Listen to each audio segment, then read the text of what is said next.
신앙은 더할수록 흐려집니다. 이 말씀을 가지고 함께 은혜를 나누고자 하는데요. 어릴 때에 셀로판 종이로 안경을 만들었던 적이 있었습니다. 그때에 어떤 아이들은 노란색으로 안경을 만들어서 또한 세상을 노랗게 보는 친구들이 있었고요. 또한 어떤 친구들은 파란색 안경을 만들어서 세상을 파랗게 보는 친구들도 있었습니다. 근데 그 중에서 어떤 친구는 파란색도 좋고 노란색도 좋아서 이색 저색을 다 섞어서 이렇게 안경을 만든 것이죠. 그러면 어떻게 될까요? 네, 흐려서 잘 보이지 않습니다. 네, 혼합물이 여러 가지에 섞이게 되어지면 깨끗하게 보이는 것이 아니라 흐려서 잘 보이지 않는다라는 것이죠. 어떤 분들은 하나님을 더 자세하게 알기 위해서 불법의 경전을 바라보시는 분들도 있고요. 또 하나님을 잘 이해하기를 위해서 이슬람의 꿀한 그 경전들을 찾아서 보는 사람들도 있습니다. 그런데 그런 것을 찾아보면 볼수록 어떻게 되어지냐면 점점 영적인 눈이 흐려지게 된다라는 것이죠. 카일 아이들먼이 쓴 나의 끝 예수의 시작이라는 책을 보면 이런 이야기가 있습니다. 자신이 어릴 때에 동네 파티 어떤 행사가 있었는데 그것은 어떤 거였냐면 아이들이 집에서 한 가지 음식을 가져오는 것이죠. 그래서 그 음식을 가져다가 이제 함께 섞어 놓는 그런 게임이 있었다고 합니다. 그래서 어떤 아이들은 뭐 계란을 가져올 것이고 뭐 어떤 아이는 뭐 파를 가져올 것이고 케찹과 뭐 치즈를 가져오게 되어질 때에 그때 어머니가 이에게 이렇게 규칙을 두 가지를 정해 주었습니다. 첫 번째 규칙은 어떤 것이냐면 꼭 반드시 먹을 것을 가져오라라는 것이었고요. 그리고 두 번째 규칙은 무엇이냐면 다 음식을 섞고 나서 반드시 너희들이 한 수저씩 한 숟갈씩 먹어야 된다라는 것이었어요. 근데 첫 번째 거는 괜찮았지만 두 번째에 그것을 먹으라라고 하는 이 말 때문에 갑자기 게임이 재미없어졌다라는 거죠. 왜냐면 어떤 사람만 먹는 것이 아니라 누구나 다 먹어야 되기 때문에. 왜냐면 누가 보아도 이 음식은 모양도 냄새도 그리고 맛도 먹을 수 없는 그런 음식이었기 때문에 그런 거죠. 그렇지 않겠습니까? 계란 얼마나 맛있습니까? 근데 계란에다가 뭐 김치와 치즈와 케찹과 갑자기 거기다가 겨자를 섞는다고 생각해 보십시오. 어떻겠습니까? 그것을 맛보기 싫을 거예요. 한 가지 고유의 음식을 먹는 것은 매우 맛있고 좋지만 그 음식의 여러 가지들이 복잡하게 섞게 되어지면 그 맛을 잃어버리게 되어진다라는 거죠. 창세기 11장을 보면요. 사람들이 하나님을 대항하고자 바벨탑이라고 하는 높은 탑을 쌓기 시작합니다. 그런데 그 탑을 쌓을 때에 사람들이 어떻게 하나님께 대항하는지 아십니까? 우리 말씀을 좀 같이 보았으면 좋겠는데요. 창세기 11장 3절 말씀입니다. 우리 이 말씀 같이 한번 읽어보죠. 시작. 서로 말하되 자 벽돌을 만들어 견고히 굽자 하고 이에 벽돌로 돌을 대신하며 하고 돌과 진흙은요 그냥 원래 순수하게 만들어 놓은 하나님의 창조물이 되어집니다. 그런데 말씀 보니까 돌을 대신해서 뭘 쓴다고요? 벽돌을 쓰고 그리고 오늘 또 말씀 보니까 진흙을 대신해서 역청을 사용하게 되어지는 거죠. 고대 세계에서는 이 벽돌을 어떻게 만들었냐면요. 강가나 강가나 그런 습지 같은 데 보면 그 진흙들 있지 않습니까? 그 진흙들을 가져다가 집이라고 하는 것을 일종의 섬유질 같은 것인데 그것을 섞어서 만드는 거죠. 그래서 곧 이 벽돌은 혼합물이다라는 것이에요. 또 역청은 무엇인지 아십니까? 아스팔트 타르 같은 거예요. 이것도 혼합해서 만드는 혼합물이 되어지는 것이죠. 즉 바벨탑을 쌓는 사람들이 하나님을 대항하고자 했던 방식은 무엇이었냐면 하나님께서 주신 것에 자기의 생각들을 가미해서 첨가해서 하는 방식으로 대항했었다라는 것이죠. 사랑하는 여러분, 신앙이라고 하는 것은요. 뭔가를 첨가하면 첨가할수록 흐려집니다. 지금 우리들은 하나님 말씀 주신 것 외에 혹시 나의 생각이 그 가운데 첨가되어 있는지 아니면 나의 경험과 나의 지식이 그 가운데 첨가되어 있는지 그렇다면 우리들은 하나님의 말씀을 제대로 바라보지 못하고 흐려지게 바라볼 수 있다라는 것입니다. 저는 오늘 우리의 신앙을 흐려지게 하는 것이 무엇인지 함께 좀 찾아보려고 하는데요. 오늘 첫 번째는 자연스럽게 더해져 있는 위험성을 제거하라라는 것이에요. 오늘 에스겔 24장의 표제 맨 위에 빨간색으로 된 제목을 보면 이렇게 날짜가 기록되어 있습니다. BC 589년 이렇게 되어 있어요. 그래서 1절을 보면 이렇게 시작하죠. 아홉째 해 열째 달 열째 날에 에스겔이 바벨론에게 2차 포로 때 끌려가게 될 때에 그때 나이가 25살이 되어집니다. 그 25살이 지난 지금 9년째가 되어지는 거죠. 약 지금 34살쯤 되었다 이것이에요. 이렇게 하나님께서 날짜들을 정확하게 기록해 놓으셨는데 근데 이것이 한 번만 이렇게 하신 것이 아니었어요. 앞장이었던 에스겔 20장 1절 말씀을 보면 이렇게 날짜를 기록해 놓게 되어지는데 일곱째 해 다섯째 달 열째 날 이렇게 기록해 냈습니다. 그리고 에스겔 8장 1절도 보면요 또 마찬가지로 여섯째 해 여섯째 달 초닷새에 이렇게 날짜들을 계속 기록해 놓고 계시다는 거죠. 그러면 왜 하나님께서 이렇게 날짜들을 기록해 놓으셨을까요? 이유가 무엇이었을까요? 하나님의 심판이 진짜 임할 것인가? 아니겠지. 우린 멸망당하지 아니하겠지. 그렇지 않다라는 것입니다. 날짜를 기록해 놓으신 하나님의 이유는 반드시 있을 것이다. 이렇게 날짜까지 정확하게 기록해 놓은 하나님의 분명한 뜻이 있다. 이것을 지금 말씀하고 있는 거예요. 그래서 오늘 본문 에스겔 24장 2절 말씀을 좀 같이 한번 읽어볼까요? 시작. 인자야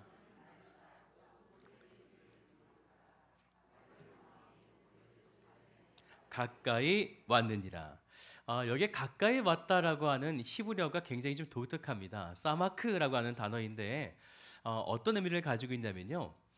레위기 말씀을 보면 제사할 때에 제사를 드리는 그 당사자가 이제 제물을 잡게 되지 않습니까? 그래서 소와 양을 자기가 직접 잡습니다. 그리고 그 소에게 잡기 전에 안수를 이렇게 하게 되어지거든요. 안수에서 내가 가지고 있는 모든 죄를 이 제물에게 지금 전가시킨다라는 것이에요. 그리고 이 소와 양을 잡아서 하나님께 올려드림을 통해서 그 죄를 소멸케 되어지는데 이 사마크가 바로 그 안수하다라고 하는 의미를 가지고 있습니다. 그럼 무슨 뜻이 되어지는 걸까요? 예루살렘의 바벨론이 가까이 왔다. 즉 지금 이스라엘 특별히 남유다 가운데 죄가 전가되어졌다. 안수되어졌다. 곧 지금 남유다는 이 죄, 이 벌에서 심판에서 절대로 피해갈 수 없다. 이것을 지금 말씀하고 있는 거예요. 그래서 하나님께서 가까이 왔으니 너가 지금 이것을 기록하라. 이건요 좀 뭉툭한 것을 대충 이게 기록하라는 것이 아니에요. 뾰족하게 해서 긁어내듯이 그것을 기록하라는 거예요. 하나님의 뜻이 절대로 변함이 없다라는 것이죠. 그런데요 정작 심판을 받아야 되는 남유다 백성들은요 자신의 죄가 무엇인지 아직도 자신의 잘못을 깨닫지 못하고 있었다라는 거예요. 그래서 하나님께서는 오늘 24장의 말씀을 통해서 한 가지 비유를 우리에게 허락하십니다. 그 비유가 어떤 것이냐면 에스겔에게 가마 하나를 준비하라라는 것이었어요. 그래서 그 가마를 하나 준비하고 많은 양떼 가운데에 한 마리의 양을 잡아서 각을 떠서 좋은 부위들은 가운데 몰아놓고 뼈와 살들을 이렇게 곳곳에 이렇게 퍼뜨려 놓은 다음에 그래서 밑에 장작을 놓고 떼우라는 거죠. 삶으라는 것입니다. 어느 때까지 삶으는가? 뼈가 무를 때까지 삶으라. 이렇게 지금 하나님께서 말씀하시게 되어졌어요. 그런데 그 가마를 보니까 문제가 생긴 거죠. 그 가마에 녹이 쓴 것입니다.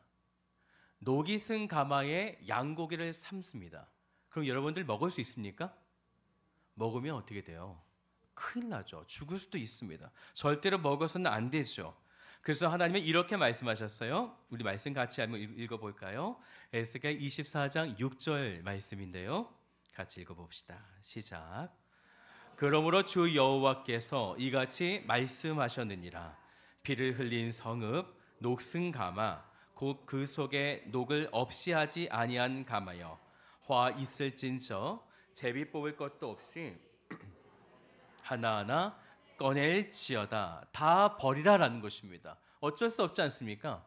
그 고기에 녹슨 가마에 삶았던 고기 누가 먹겠습니까? 먹으면 큰일 나니까 다 버리라라는 것이에요. 이 녹슨 가마는요, 예루살렘을 상징합니다. 그리고 그 고기는 바로 이스라엘, 특별히 남유다 백성들을 상징하는 것인데요. 사실 이 비유는 먼저 이스라엘 남유다 백성들이 이야기했던 것이에요. 그 이야기가 언제 나오냐면 에스겔 11장 3절에 나오는데 우리 그 말씀도 좀 같이 보죠. 이 말씀은 사람들이 먼저 이야기한 거예요. 읽어봅시다. 시작. 그들의 말이 이 성읍은 가마가 되고 우리는 고기가 된다 하나니. 당시에 예루살렘에 있던 사람들은요, 하나냐와 같은 거짓 선지자들이 늘 이렇게 사람들을 선동했습니다. 분명히 하나님은 예레미야를 통해서 너희들 심판받을 것이다 라고 예언하셨지만, 하지만 하나냐와 같은 거짓 선지자들은 아니다, 우리는 평안하다, 우리는 문제가 없다, 우리는 하나님을 잘 믿고 있다라고 하는 그릇된 낙관주의에 그들이 빠져 있었다라는 것이에요. 그곳에서 그 예루살렘인 곧 그들의 가마가 되고 여기에 고기는 좋은 고기라는 거예요. 이 가마솥에 이 고기가 가만히 있으면 그 어떤 외세, 어떤 나라가 침략해도 우리는 그 예루살렘이라고 하는 이 가마솥에 있기 때문에 문제가 없다라는 것입니다. 그런데 오늘 하나님께서 이렇게 말씀하신 거죠. 너희들이 문제가 없다고 생각했었던 그 예루살렘이라고 하는 그 가마에 녹이 있었다라는 거예요. 지금까지는 그 가운데 가만히 있었으면 아무 문제가 없을 것이라 생각했었는데 어쩔 수 없지 않습니까? 녹이 있었는데. 그래서 어쩔 수 없이 그 공이 덩이 하나하나를 빠짐없이 다 끄집어내라. 이렇게 지금 말씀하고 있는 것이에요. 녹이 어떻겠습니까? 가마에 이를테면요, 한 번에 팍 녹겠습니까? 아니죠. 어느 한 곳에 조그맣게 녹이 생기면 서서히 그 녹이 곰팡이처럼 누룩처럼 점점 퍼져나가게 돼요. 처음에 너무나 작게 시작하다 보니까 이 작은 녹은 사실 그들에게는 별로 그렇게 와닿지는 않았을 것이에요. 하지만 사람들은 자기도 모르게 점점 더 녹이 슬게 되어졌고, 이 녹이 날마다 더해지는 그 순간에 나중에 보니 이 전체가 다 녹이 슬게 되어버렸다라는 것이에요. 우리들은 그렇습니다. 하나씩 하나씩 더해지면 잘 모릅니다. 한 번에 탁 주어지면 우리는 깨닫겠죠. 하지만 우리의 녹이라는 이스라엘 백성들은 하나님 앞에 닉네임이 있었습니다. 어떤 닉네임이 있었냐면 반역하는 족속이라고 하는 닉네임이 있었어요. 이 반역하는 족속이라고 하는 닉네임이 광야 때부터 있었는데 계속 녹이 1000년을 넘어서도 계속 슬게 되어진 거죠. 그리고 이 마지막 때가 됐을 때에 시커먼 이 녹이 이게 가득하게 들게 된 것이에요. 얼마 전에 제가 마트에 가서 아이들과 함께 맥스봉이라고 하는 소세지를 제가 샀습니다. 맥스봉 아십니까? 네, 여기는 뭐 KBS가 아니니까 뭐 상품명을 정확하게 얘기해도 되겠죠. 제가 맥스봉을 좀 좋아하거든요. 근데 맥스봉이 가격이 한 10,000원 전후로 해서 싸다면 싸지만 또 비싸면 또 비싸서 잘 사 먹지 못했어요. 근데 그날따라 제가 너무 먹고 싶은 거예요. 그래서 제가 아이들에게 그랬어요. 이거 내 거야. 너희도 먹지 마. 이건 나만 먹을 거야 라고 해서 이 맥스봉을 샀습니다. 근데 막상 사놓고 보니까 나이가 들어서인지 또 손이 잘 안 가요. 그래서 1개, 2개 이렇게 먹었는데, 그리고 나서 제가 어느 순간 제가 딱 먹으려고 됐는데 그날 며칠 안 됐거든요. 하나도 없는 거예요. 이걸 도대체 누가 먹었을까? 그래서 제가 가족들을 불러놓고 물어보기 시작했어요. 나는 분명 맥스봉 2개 먹었다. 우리 아내는 몇 개 먹었어요? 그랬더니 2개 먹었대요. 그 첫째 딸 아이디 넌 몇 개 먹었어? 그랬더니 자기는 하나도 안 먹었대요. 그러면 지금 몇 개 먹은 거예요? 4개죠. 거기에 30개 정도 들었거든요. 그 누가 다 먹은 거예요?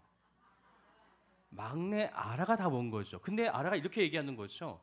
나도 2개, 3개밖에 안 먹었어 라고 얘기하는 거예요. 이것을 가져다가 뭐 신문할 수도 없고요. 그냥 다들 이렇게 얘기하는 거예요. 아빠도 모르게 1개씩 먹다 보니까 다 먹은 거 아니야? 그러니까 가만히 생각해 보니까 그랬나? 저도 좀 헷갈리는 거예요. 이제 내일부터 이제 교육자 수련을 가게 되어지는데 어제 아내가 아이들을 이제 깨끗하게 방을 청소하고 있었습니다. 아이들 책상이 좀 독특하게 생겼는데 전선을 말아놓는 이 칸이 있어요. 근데 아이들이 거기에 자꾸 쓰레기를 이렇게 집어넣는 거예요. 거기를 정리하는데 제 아라 책상에 맥스봉 이 비닐종이가 수두룩하게 나오는 거예요. 그 누가 다 먹은 거예요? 26개를요. 네, 둘째 딸이 먹은 거죠. 하나 둘씩 하나씩 먹다 보니까 자기가 얼마만큼 먹은지 모르는 거예요. 우리가 죄를 짓다 보면요, 하나씩 짓다 보면 우리가 그것을 망각하게 되어지는 거죠. 남유다 백성들이 그런 거예요. 작은 죄 하나 짓다 보니 이거는 뭐, 근데 거기에 죄가 더해진 거죠. 또 죄를 짓다 보니 뭐 이 정도야. 이러다 보니까 점점 그 죄가 누적되어지다 보니 자신이 지금 얼만큼 하나님 앞에서 잘못되고 있는지를 전혀 몰랐다라는 거죠. 매너리즘이라고 하는 말이 있죠. 반복적이고 기계적인 행동을 이야기합니다. 우리의 신앙의 패턴들이요, 너무나 반복적이다 보면 그 신앙의 패턴이 나도 모르게 견고하다라고 인식하는 거죠. 그래서 문제 없다. 마치 남유다 백성처럼 견고한 가마 그 소단 안에 있으니까 나의 이 믿음의 생활의 패턴은 문제 없을 것이다라고 생각할 때가 있더라는 거예요. 하지만 그 순간에 나도 모르게 매너리즘에 빠지게 되어지고 우리의 신앙의 그런 패턴들이 점점 더 녹이 슬 수도 있다라는 것이에요. 사랑하는 여러분, 신앙의 녹이 더해지면 흐려집니다. 오늘 자연 속에 나를 점령하고 있는 그 녹을 오늘 여러분들이 반드시 제거하시기를 주님의 이름으로 한 분 한 분 축복합니다.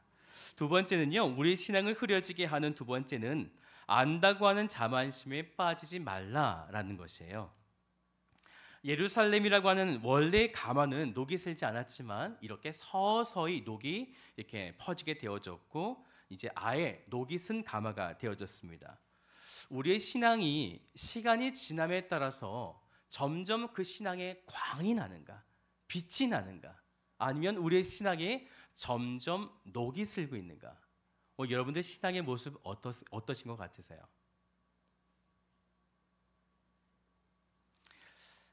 우리가 예수 그리스도를 처음 만났을 때 생각하면 얼마나 반짝반짝 빛이 납니까? 그렇죠. 그런데 점점 더 우리의 신앙이 녹이 슬게 되어지는 이런 모습들을 사실 바라보게 되어집니다. A.W. 토저가 쓴 하나님의 임재를 사모하라 라는 책을 보면요, 이런 글이 있습니다. 잘 들어보세요. 독은 독이로되 사람을 죽이지 못하는 독이 되고 약은 약이로되 물을 너무 많이 타서 사람을 살릴 수 없는 약이 됐다라고요. A.W. 토저가 20세기 중반에 미국 교회를 바라보면서 이렇게 한탄한 것이에요. 교회면 영혼을 살려내고 복음을 바라봐야 되는데 이제 생명도 살릴 수 없는 약에 물이 타서 아무 효과도 없는 그런 교회가 됐다라는 것입니다. 정말 이 시대의 교회 또한 이 시대 우리 그리스도인들 어떻습니까? 하나님께 주셨던 그 믿음을 순결하게 잘 지켜내고 있습니까? 아니면 나도 모르게 그 가운데 많은 물들을 타버리고 나의 지식을 타버리고 많은 경험들을 타버리고 요즘에 또 어떻습니까? 유튜브나 또 네이버 지식 같은 데 검색하면 하나님은 나에게 바로 응답해 주시지 않지만 지금 유튜브나 네이버 지식을 통하면 바로 지금 응답을 우리가 찾아낼 수 있습니다. 제가 어떠한 신앙의 그 간증들 유튜브를 본 적이 있어요. 또 어떤 찬양을 듣게 되면 그 밑에 댓글들이 있습니다. 그곳에 사람들이 이렇게 반응하는 거죠. 나도 당신의 고백처럼 나도 하나님을 이곳에서 경험하게 됐습니다. 이렇게 고백하신 분들이 있습니다. 네, 물론 그럴 수가 있겠죠. 그런데 많은 사람들이 그러다 보니까 신앙을 유튜브에서 찾아낼 때가 많이 있다라는 것이에요. 우리는 유튜브가 아니라 어디서 찾아내야 됩니까? 하나님 말씀에서 찾아내야 되어지는 것이죠. 그런데 하나님 말씀에 자꾸만 이런 외적인 어떤 경험들, 어떤 매체들, 미디어들이 자꾸만 첨가되어지다 보니까 우리도 모르게 점점 신앙이 흐려지게 되어지더라라는 것이에요. 하나님은 어느 날 에스겔에게 또 한 가지 비유를 말씀해 주셨습니다. 한 여인에게서 두 명의 딸이 있다라고 하는 그 비유를 들어주시는데, 첫째 딸은 오홀라였고요, 또한 두 번째 딸은 오홀리바였었어요. 근데 이 두 딸은요, 어릴 때부터 행음을 하였다라는 것이죠. 너무나 성적으로 잘못되이 살아왔었다라는 것이에요. 첫째 오홀라는요, 아수르라고 하는 그 나라의 사람의 남자를 좋아했어서 사랑했었는데, 그런데 그녀는 일찍이 애굽이란 나라도, 애굽의 나라 사람들도 매우 좋아했었다는 것이에요. 그런데 지금 어쨌든 이렇게 아수르 이 나라의 사람을 사랑하고 좋아했었는데, 늘 이렇게 행음하였던 오홀라를 향해서 하나님은 이렇게 행하셨습니다. 그가 사랑했었던 아수르 남자의 손에 의해서 칼로 죽음을 당하게 만드시고 여인들에게 이야기거리가 되게 하셨다라는 거예요. 이 오홀라는요, 바로 북이스라엘을 이야기합니다. 북이스라엘이 하나님만을 바라보아야 하는데 하나님만을 바라보지 아니하고 세상의 우상, 또한 애굽과 아수의 힘을 의지했었다라는 것이죠. 한 어머니라고 표현한 것은요, 원래 사실은 북이스라엘과 남유다는 한 민족이었습니다. 그렇죠? 솔로몬 왕 이전에는 이 북이스라엘과 남유다는 분리되지 않고 하나의 한 국가였었습니다. 그런데 솔로몬 왕 이후에 무려 10개의 지파가 북이스라엘로 넘어가면서 10개의 지파로 북이스라엘 나라가 만들어지게 됐고요, 남유다는 2개의 지파로 이제 남유다의 이 나라를 만들게 된 것입니다. 어쨌든 이 2개의 나라는 다 하나님의 선민이었고 하나님께서 택해 놓으신 그런 나라였다라는 것이에요. 그런데 북이스라엘이 늘 이렇게 애국과 아수를 사랑하다가 그들의 손에 의해서 죽게 된 것을 이제 남유다가 보게 되어졌다라는 거예요. 북이스라엘 멸망당한 그 시기가 언제냐면요, BC 722년이 되어집니다. 근데 이 사실을요, 이 멸망당했던 이 사실을 그 동생이었던 오홀리바, 즉 남유다 백성들이 그 사실을 보게 되어졌어요. 사랑하는 여러분, 잘못된 모습을 통해서 멸망당했습니다.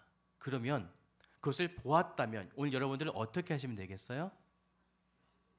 네, 잘 믿으면 되겠죠. 이 기간이 무려 130년이라고 하는 기간이 있었습니다. 하나님은 그 시간을 허락해 주신 거죠. 북이스라엘 오홀라가 멸망했으니 남유다 똑바로 봐, 오홀리바 똑바로 봐, 너희들이 잘못하면 이렇게 멸망될 것이야. 그런데 이것을 무려 130년 동안 보아왔었는데 안타깝게도 어떤 일들이 일어났는가, 이 오홀리바 즉 남유다가 이렇게 행동을 취하게 됩니다. 우리 말씀을 같이 보죠. 에스겔 23장 11절 말씀이에요. 같이 읽어봅시다. 시작. 그 아후 오홀리바가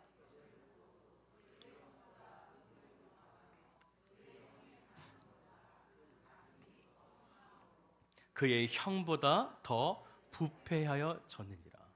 분명히 형, 여기서 형이라고 표현했는데 언니입니다. 그 언니였던 오홀라가 분명히 멸망당한 것을 보았습니다. 아수 남자와 상했기 때문에요. 그러면 당연히 하지 말아야 되잖아요. 그런데 오늘 말씀 보니까 어떻다고요? 더 했대요. 더 심하게요. 왜 이런 일들이 일어났을까요?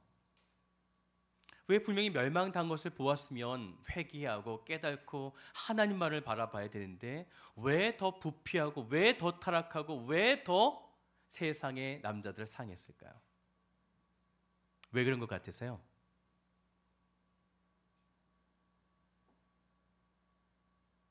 빨리 답을 드리면 기억하지 못할 것 같아서 뜸을 얼마큼 정도 제가 더 드릴까요? 왜 더 부패했을 것 같으세요? 남유다 백성들은 이렇게 생각했습니다. 북이스라엘 멸망당할 때에 그들은 타락했고 우상을 섬겼고 다른 나라와 손을 잡아서 그래서 하나님의 심판을 받았다. 그런데 남유다는 지금 심판을 받았습니까? 안 받았습니까? 네, 안 받았어요. 문제 없구나. 네, 우린 심판 안 받았으니까요.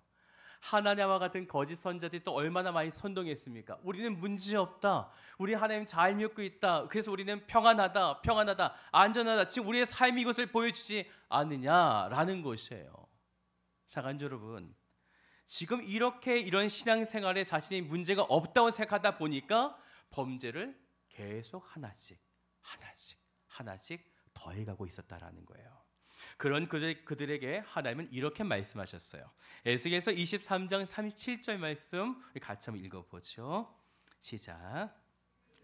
행음하였으며 비를 손에 묻혔으며 또 그 우상과 행음하며 내게 낳아준 자식들을 우상을 위하여 화제로 살랐으며. 당시에 이방 신들 금무수와 몰렉 같은 그런 신들 제사법은요, 어떤 제사였냐면 인신 제사였습니다.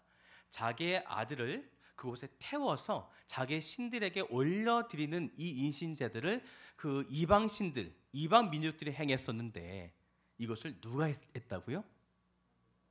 하나님의 백성들이 이것을 똑같이 따라한 거예요.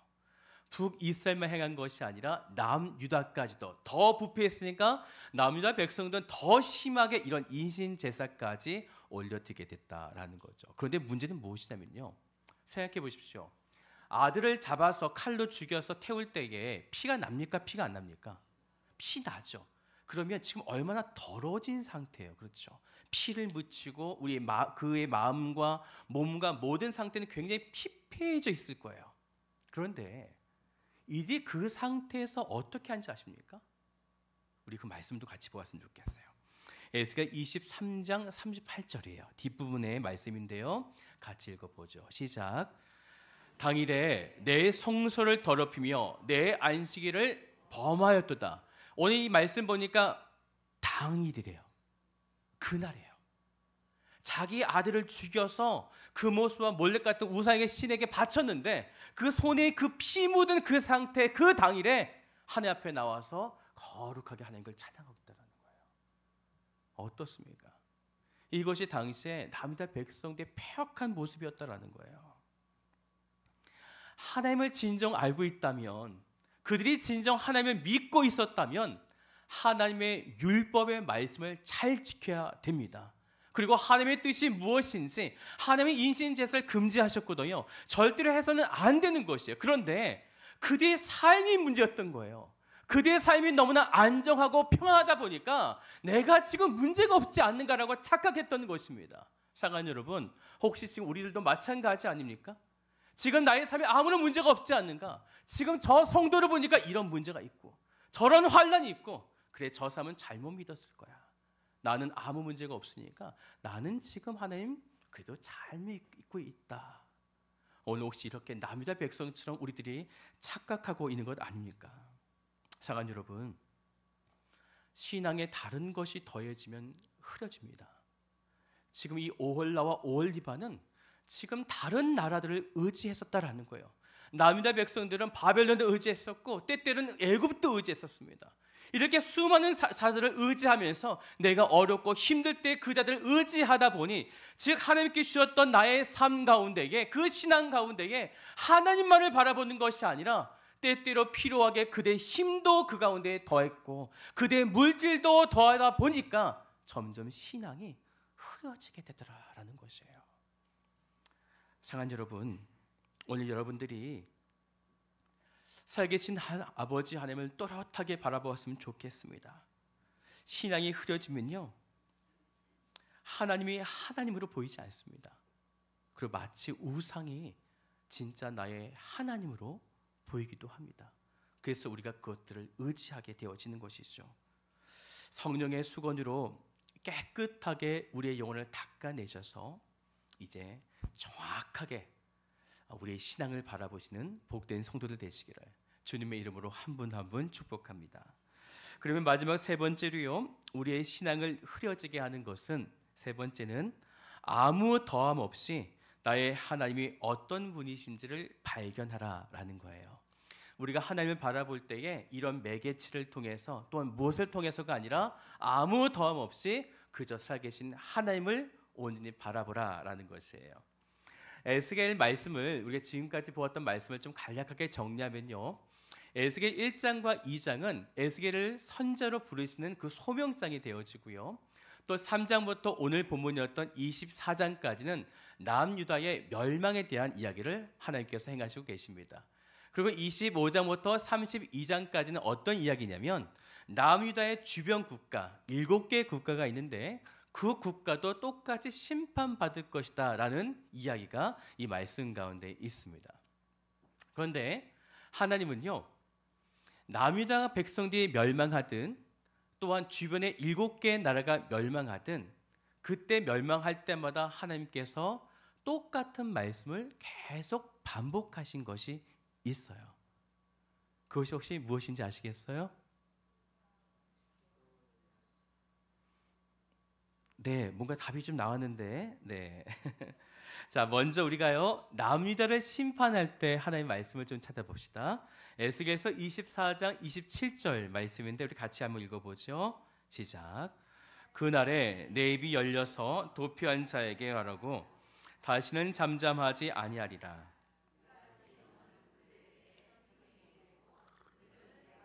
여호와인 줄을 알리라. 남유다 백성들이 멸망할 때 하나님께서 이렇게 말씀하셨어요. 그리고 우리 그 다음에는요, 에스겔서 26장 6절인데 주변의 여러 국가들이 멸망당할 때에 하나님이 어떻게 말씀하셨는가, 우리 이 말씀도 같이 보죠. 시작. 들에 있는 그의 딸들은 칼에 죽으리니 여호와인 줄을 알리라. 공통점이 무엇입니까? 네, 여호와인 줄을 알리라. 남유다 백성이든 또한 이방의 많은 국가들든 하나님은 반드시 여호와 하나님을 알게 하시기 위해서 그들을 심판하신다, 이렇게 말씀하신 거예요. 한 번만 말씀하신 것이 아니고 또 말씀하시고 또 말씀하시고 25장 이후로 보게 되어지면 하나님께서 얼마나 이 말씀을 행하셨는지 모릅니다. 그렇다면 사랑하는 여러분, 결국 심판의 이유가 무엇인 것 같으세요? 세상에 누구도 하나님을 제대로 안 자가 한 명도 없었다라는 거예요. 하나님을 알지 못하면, 또한 예수 그리스도가 나의 구주이신 것을 우리가 알지 못하면 우리 영원한 생명을 얻지 못합니다. 살계신 아버지 하나님을 이 당시에 알지 못하면 그들 모두는 다 멸망받을 수밖에 없다라는 것이에요. 신앙에 우상이라는 것이 자꾸 그 가운데 섞이다 보니까 오늘 질되시는 하나님을 바라보는 이런 영적 시야가 점점 그들 가운데 흐려지게 된 것이에요. 그러고 보면요, 늘 사람들에게는 나쁜 버릇이 한 가지 있습니다.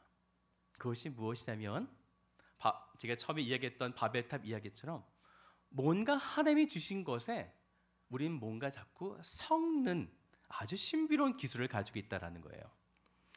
가인과 아벨 제사 기억하십니까?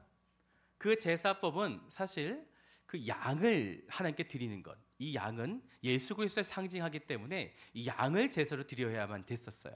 그런데 가인이 어떻게 합니까? 곡식을 섞어버리죠. 그 제사 가운데. 이렇게 해도 되지 않을까, 이렇게 잘못 생각하게 되어졌어요. 또 노아의 그 홍수 이전에 네피림이라고 하는 거인 족속이 있습니다. 이 거인 족속이 어떻게 탄생한 줄 아십니까? 하나님의 아들들과 세상에, 즉 사람의 딸들이 결혼해서 태어난 사람이 이 네피림이에요. 거인 족속이라는 거죠. 또 모세가 시내산에 올라가서 하나님의 율법을 받게 되어졌을 때에 당시에 남아있는 이스라엘 백성들은 어떻게 합니까? 금송아지를 만들게 되어지죠. 하나님을 믿으면서 우상이를 같이 섞어서 예배하게 되어졌다라는 것이에요. 이상의 사람은요, 섞는 것을 너무너무 좋아해요. 하나님께서 우리에게 주셨던 성경의 말씀이 분명히 있음에도 불구하고 그 말씀에 우리는 자꾸만 세상의 어떤 지식들 또한 선배의 어떤 권면들, 충고들을 자꾸만 섞어서 이렇게 해도 되지 않을까, 또한 아까 말씀드렸던 것처럼 유튜브나 네이버 지식에 그것을 섞어 넣어서 하나님의 말씀을 수없이 우리들은 변형하고 혼합물로 섞이게 만들고 있다라는 것이에요. 사랑하는 여러분, 하나님이 왜 심판하실 수밖에 없었을까요?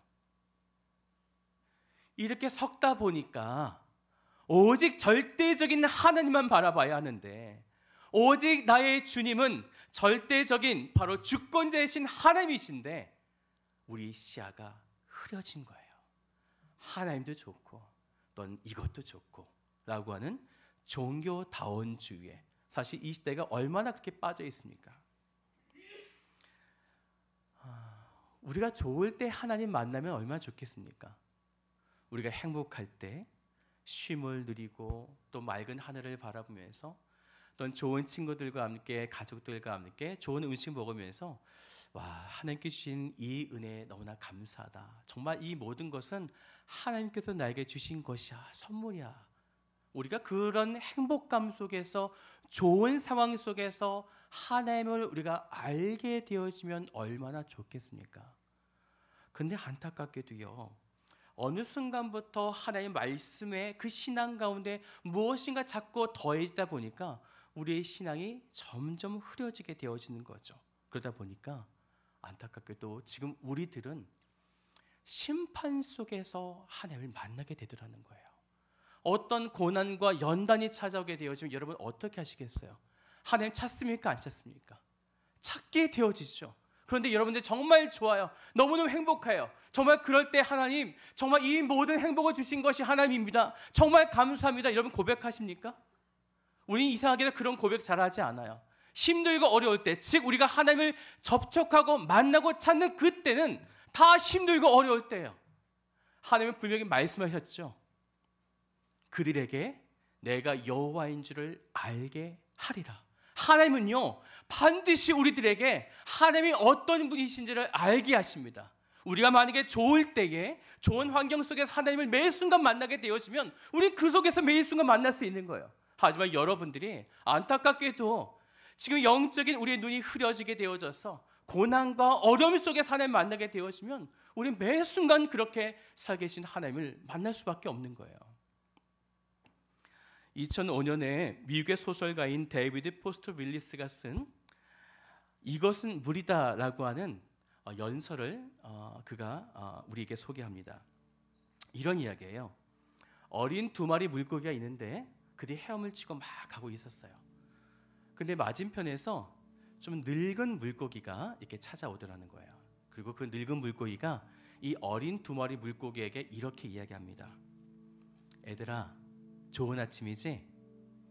물은 좀 어때? 이렇게 물어봤어요. 이 말을 잘 이해하지 못하고 이 두 마리 어린 물고기는 또 헤엄쳐서 한참 갑니다. 그러다가 한 물고기가 다른 물고기에게 이렇게 말하는 거죠. 대체 물이 뭐야? 사람들이 이 연설을 듣고 굉장히 충격에 빠졌다고 합니다. 왜 그런지 아십니까? 자신이 지금 누리고 있는 물이라고 하는 이 감사, 이 축복을 전혀 느끼지 못하고 있다는 것이죠. 우리는 분명 하나님의 은혜 속에 살아가고 있습니다. 그런데 마치 이렇게 말하는 거죠. 대체 은혜가 뭐지? 대체 하나님의 사랑이 뭐지? 그분의 돌보심이 뭐지?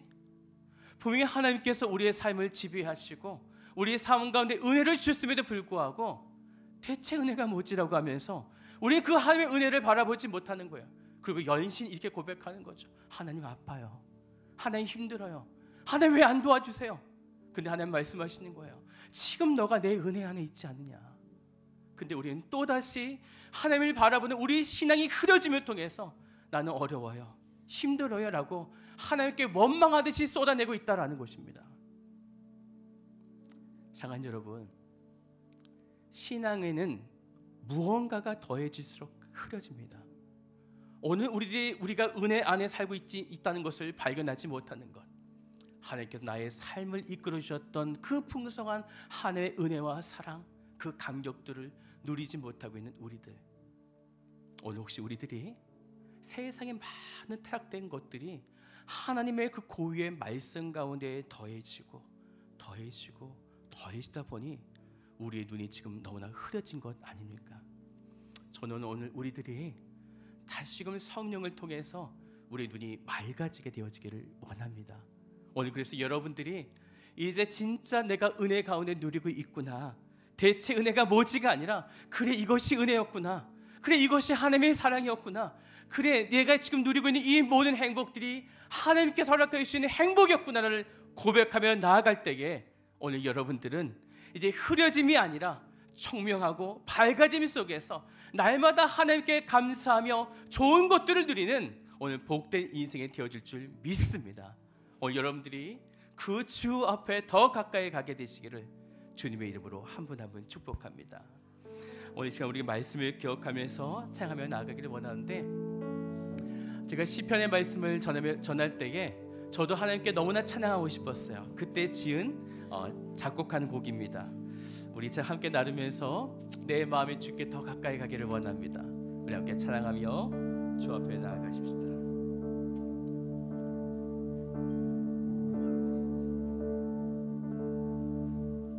주 예수께 더 가까이 나의 마음을 드립니다. 내 기쁜 곳 나의 생각을 주 예수께 드립니다.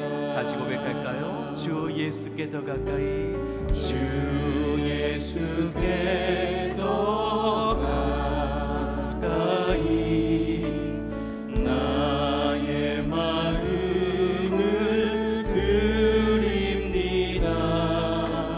내 기쁜 곳 나의 생각을 주 예수께 드리. 주를 바라봅니다. 오직 나의 예수님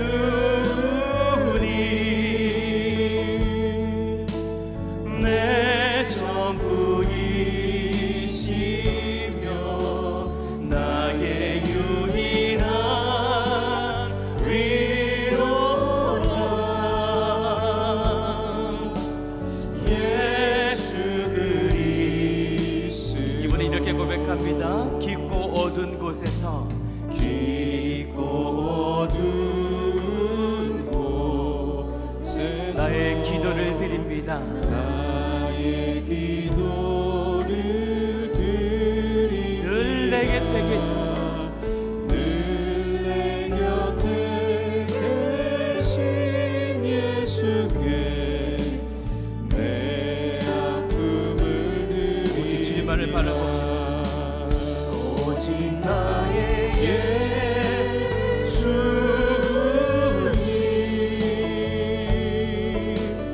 내 전부이시며 나의 유일한 위로자 예수 그리스도. 이제 우리 두 손 가슴을 대시고 다시 고백합시다. 깊고 어두운 곳에서, 깊고 어두운 곳에서 나의 기도를 드립니다. 나의 기도를 드립니다. 늘 내 곁에 계신 예수께 내 아픔을 드립니다. 오직 나의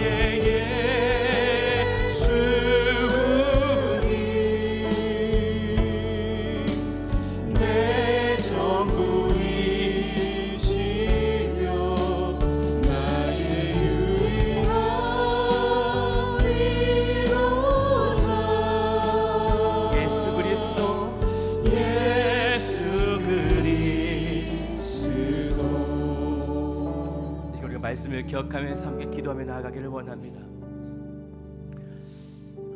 하나님은 날마다 우리에게 찾아오셔서 우리와 함께하기를 원하시는데, 근데 우리는 믿음의 여정길을 걸어가다 보면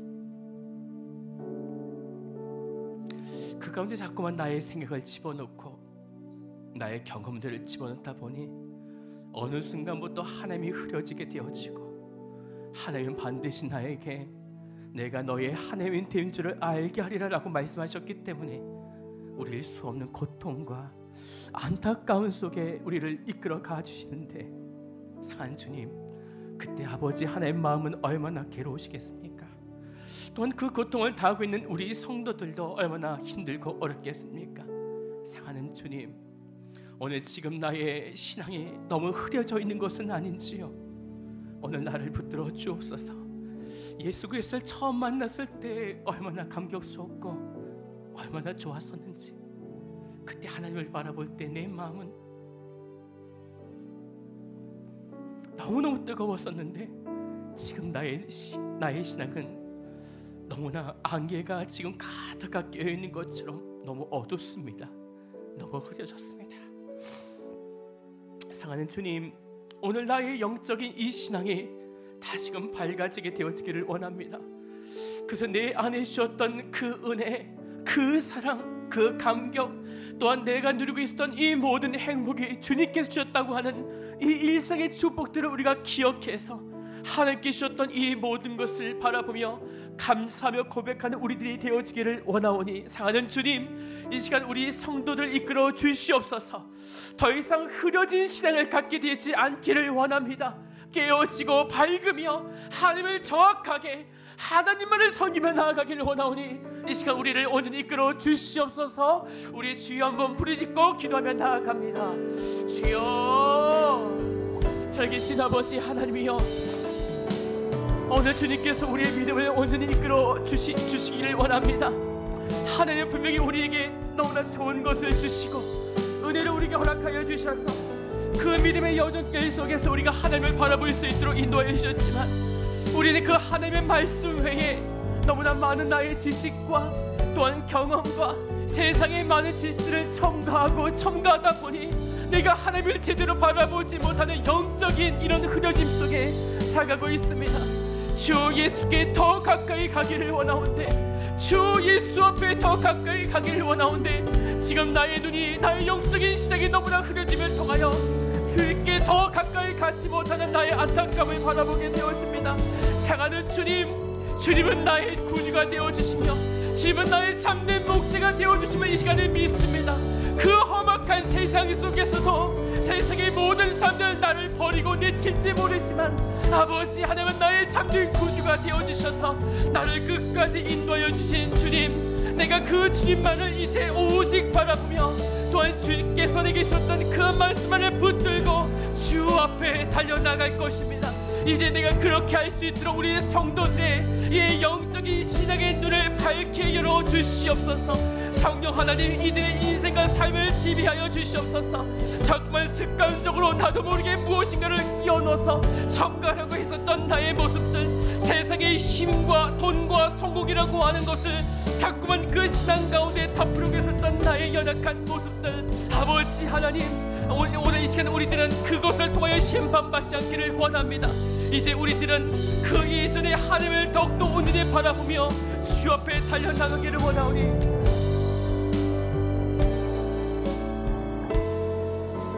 우리 성도들 이끌어 주시옵소서.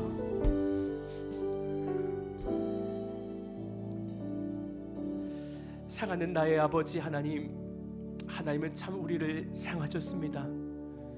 우리에게 늘 좋은 푸른 주장들을 허락하여 주셨고 쉴만한 물가로 인도하여 주셨으며, 때로는 사막에 음침한 골짜기가 있다 할지라도 그 가운데에 주의 막대기와 지팡이를 우리에게 허락하여 주셔서 영원한 하나님의 나라로 우리를 매 순간 이끌어가고 계신 줄 믿습니다. 근데 사랑하는 주님, 근데 안타깝게도 우리의 신앙과 우리의 믿음은 점점 흐려지게 되는 것을 발견하게 됩니다. 이전에 내가 예수 그리스도를 만났을 때의 그 충만함과 감격들, 정말 새롭게 태어났었던 그 은혜의 감격들이 분명히 있었는데 지금은 너무나 흐려지게 되어져서 하나님의 말씀만을 바라보지 못하고 그 말씀 위에 다른 것들을 집어넣고 나의 생각과 경험들을 집어넣고 세상에 얼마나 많은 직들을 그 가운데 덮어놓아서 하나님 질 대신 하나님의 말씀을 우리가 흐려지게 만들어 놓았습니까? 사랑하는 주님, 이제 우리 성도들이 정확하게 하나님을 바라봄을 통해서 이제 우리가 고난과 심판 속에서 여호와 하나님인 줄을 알지 않기를 원합니다. 이제 우리들은 좋은 것을 주셨을 때에, 우리에게 일상의 축복을 주셨을 때에, 좋은 맛있는 것을 우리에게 주셨을 때에 주님 감사합니다 라고 고백하며, 이 모든 것이 하나님께서 따스한 햇빛을 주시고 적절할 때 이른 비와 늦은 비를 주셨던 아버지 하나님의 은혜임을 고백할 줄 아는 우리들, 오늘 그런 성도가 되어지기를 원합니다. 오늘 주님, 당신은 나의 참된 목자십니다. 주님은 나의 참된 구세주십니다. 오늘 이 시간 우리가 그 믿음을 가지고 주 앞에 이렇게 고백하는 것입니다. 여호와는 나의 목자이십니다. 우리 고백하며 주 앞에 나갑니다. 여호와는 나의 목자시니 내게 부족함 없으리. 그가 푸른 초장에 누이시니 내 영혼 평안해.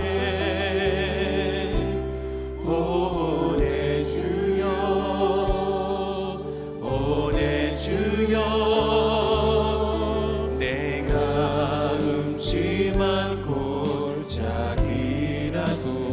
두려워하지 않은 것은 두려워하지 않음은 주께서 나와 함께 하시며 주께서 나와 함께 하시며 나를 안위해 주시네. 오 내 주여, 우리의 오직 주님만을 바라봅니다. 이 험한 세상 지낼 때 주께서 인도해 주시니 언제든지 어디서나 주님의 품 안에서 그 손길로 인도하네. 살기신 아버지 하나님, 우리를 붙들어 주옵소서. 따스한 손길로 인도해 두려먹고 실패 없네. 주의 사랑 나의 삶. 오늘 이런 하나님이 여러분의 하나님이신 것을 믿으십니까? 오늘 믿으신 분들 더욱더 힘있게 우리 고백합시다. 여호와는 나의 목자시니, 여호와는 나의 목자시니, 우리 힘있게 고백합니다. 내가 부족함 없으리. 내가 부족함 없으리. 그가 푸른 초장에 누이시니, 그가 푸른 초장에 누이시니 내 영혼 평안해. 오 내 주여, 내가 음침한 골짜기라도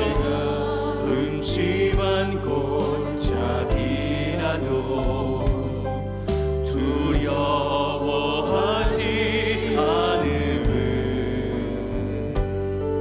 주께서 나와 함께 하시며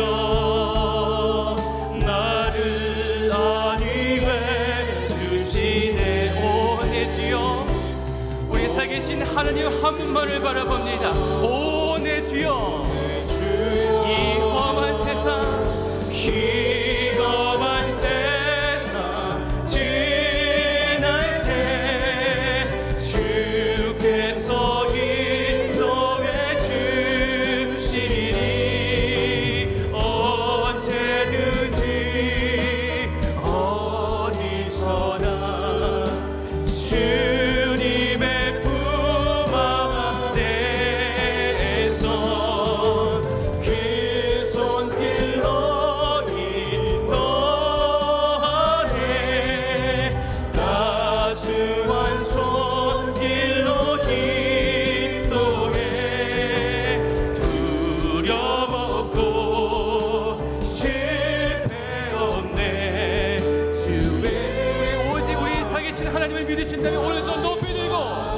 힘있게 고백합니다.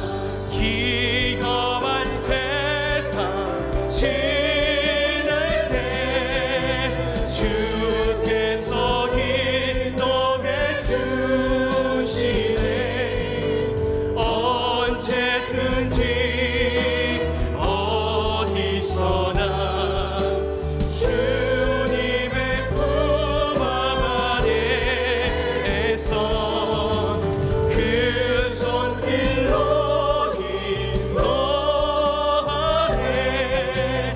다수한 손길로 인도해.